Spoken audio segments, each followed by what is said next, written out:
it mean to be a Christian?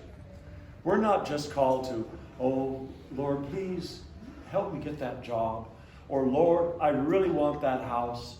Please help me find the means to get that house so I can live a better life and look better to the community and to my relatives.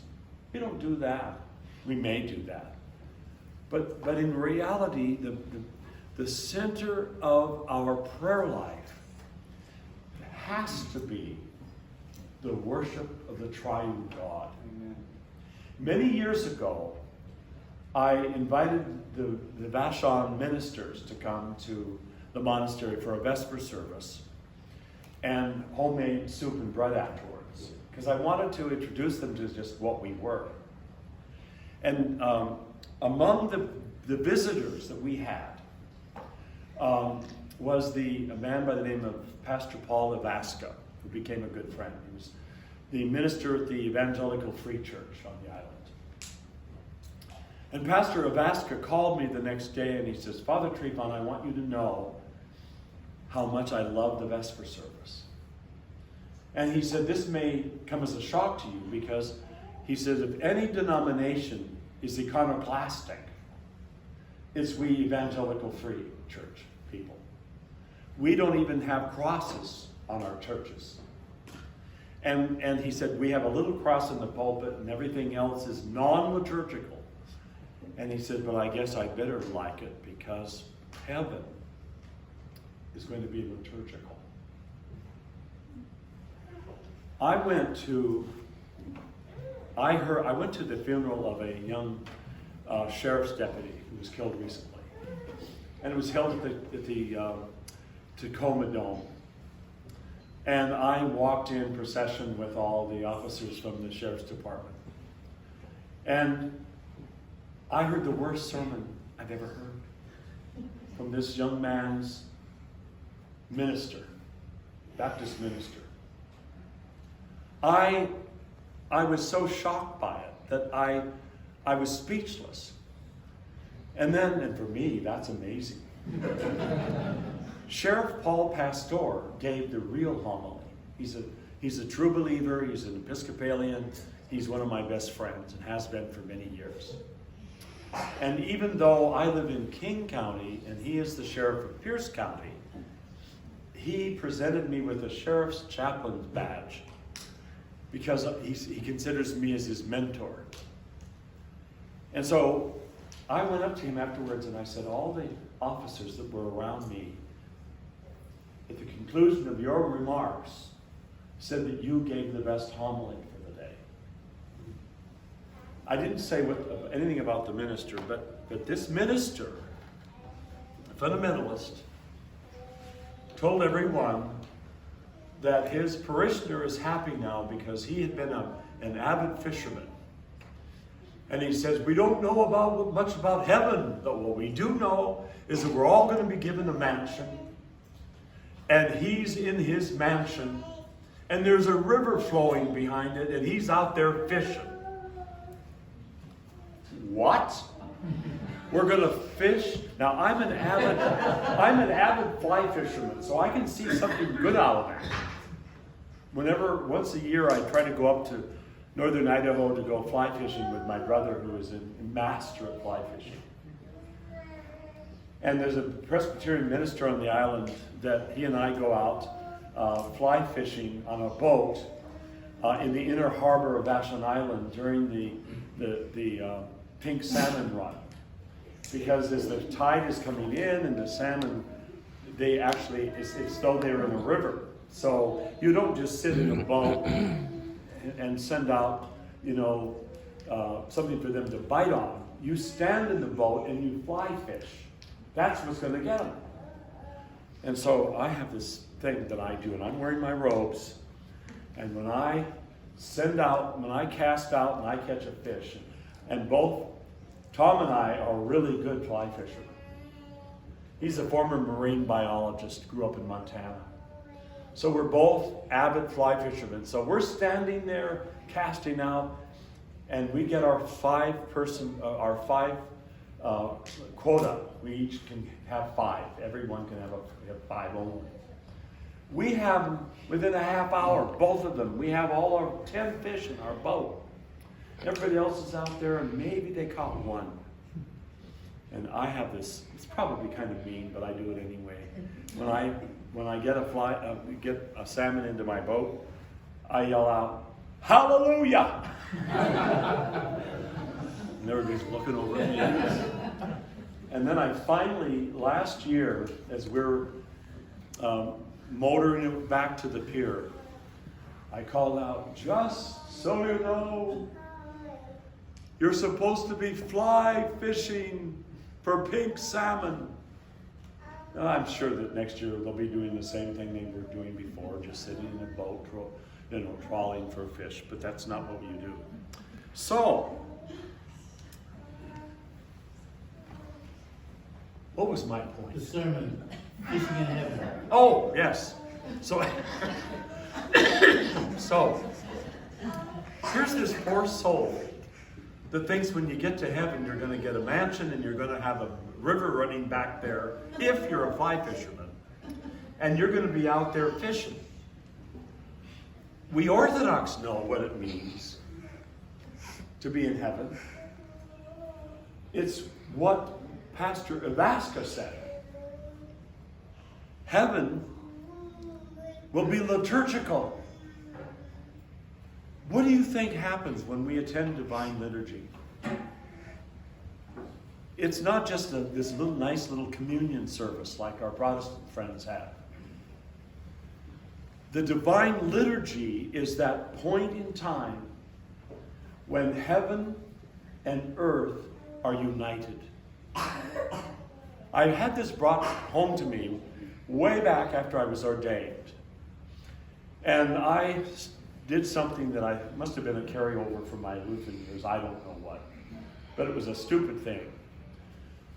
I had a little book, and I would enter how many people were in every Sunday service. Okay, today we had 6, but last week we had 25. What's wrong? What do we need to do differently? So I went to my spiritual father, Archimandrite Dimitri of blessed memory, and I told him about this. And I said, I don't know what I'm doing wrong. I really want to convert the whole island. And, last Sunday we only had 4 people in church, and the highest we've had is 35, and I don't know what I'm doing wrong. And he said, well, first of all, you're counting wrong. He said, Father, your church is packed every Sunday. And for every Divine Liturgy, your church is packed. And I said, no, it's not. Yes, it is. Don't you know your Orthodox theology? When we are in the body of the church together, it's not just us. It's the heavenly hosts that are with us. And we are mystically transferred into the heavenly realm. In other words, we're not waiting for the great by and by to celebrate the mystical supper in heaven. It's here and now, we're in it. And we need to act like we're in it. We need to see what this means. What does it mean to be participants in the heavenly banquet in the here and now?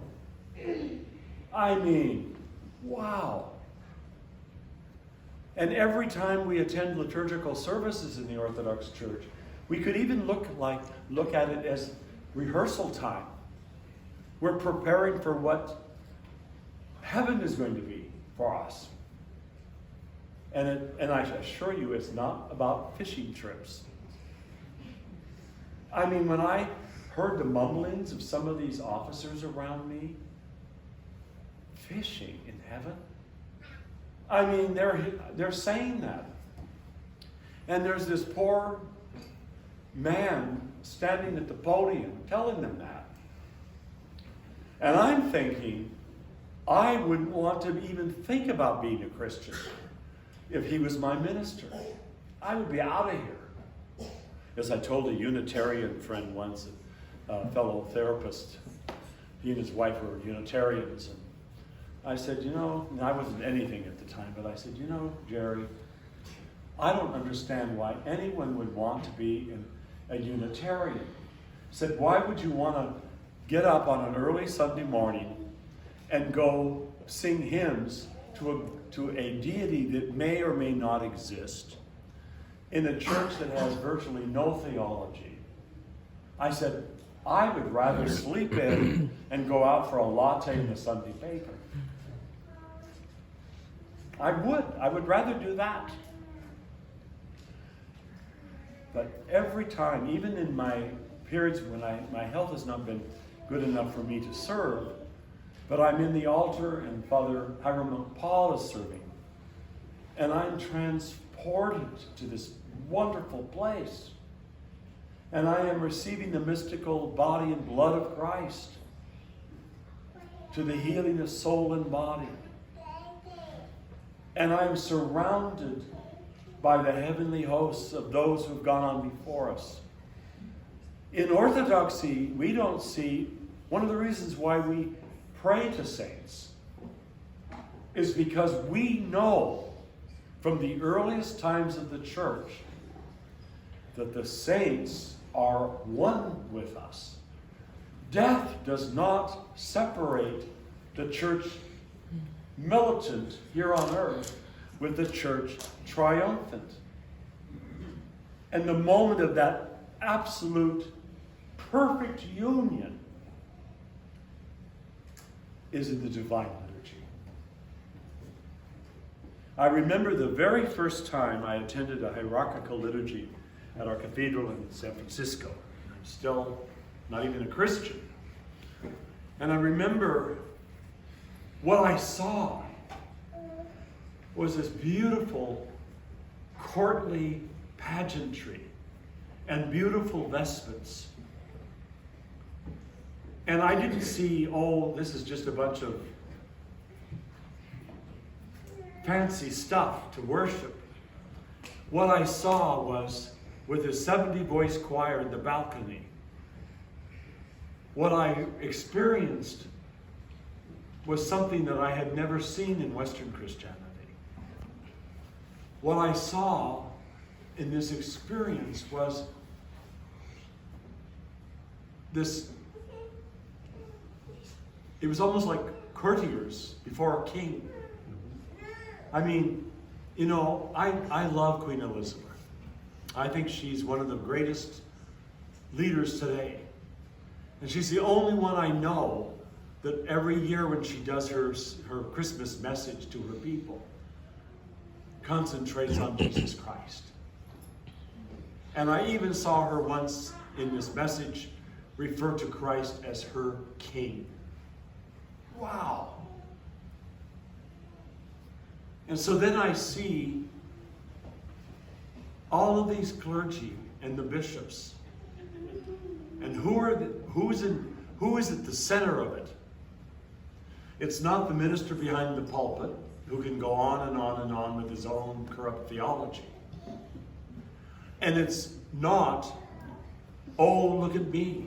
I think that when the Roman Catholic Church decided to face the people, it was the biggest mistake they've made. And lots of people in the Roman Catholic Church recognize that today as having been the beginning of the downfall of Rome. All of a sudden, every priest is Johnny Carson. I remember when I was in graduate school in Berkeley, and I was hungering. I was hungering for spiritual things. So I caught a bus and I went over to San Francisco to St. Mary's Catholic Cathedral for the Sunday liturgy. And I went there because I saw something in the paper that this cardinal from Africa was going to be the celebrant. And I thought, and I've heard everything good about the African church. So I decided, I'm going to go there. And this will be beautiful. And so instead of the procession into the cathedral down the center aisle, the cardinal comes out from the back in this god-awful church. It's dubbed St. Mary Magtag because it looks like an agitator. You know, it's awful. I mean, it would be great as an airport terminal. That's the only thing I could think of. Or a modern art museum. So here he is. He comes out with a few servers and a cross. And then he stands behind the altar. And the beginning of that Mass was, "Good morning, everyone." And the response was, "Good morning, Cardinal." And my response was, "I'm out of here." I literally got up and walked out. I didn't want to suffer any more of this. If they would start Mass, a hierarchical Mass, with a cardinal, with "Good morning, Cardinal." I mean, really?